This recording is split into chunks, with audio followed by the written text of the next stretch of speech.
Yung pala si Mark, yung doktor yan. Oh! Kanino eh. Kaya kanino. And dito yung parang English. Ewan ko. Ako, kapag dumating siguro, bigyan natin siya ng advice. Sige. Yan pala si Mark eh. Mark! May nga rin ito. Bigyan ka na mo dyan.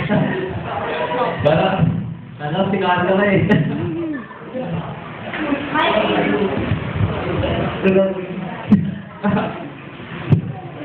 Ay, ito pa daw ba akin?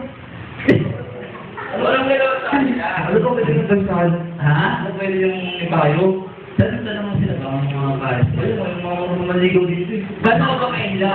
Totoo ba yung business na si NG yung... Hindi, NG!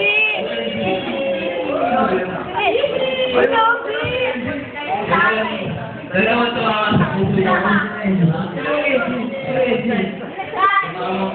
Bigyan nyo ng mga advice. Bigyan nyo ng advice. Oo, ito na lang. Alam mo, pag nakikita mo yung BNG, halimbawa, lumapit ka, lumakad yan sa harapan mo.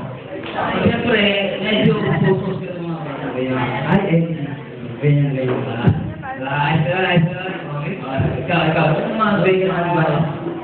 Para yung pala na red ribbon na tayo. Red ribbon na tayo.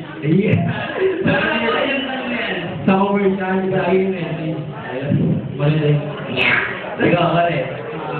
Sa akin, yung pinakasimaskara mo, baka di ka makita ni NG.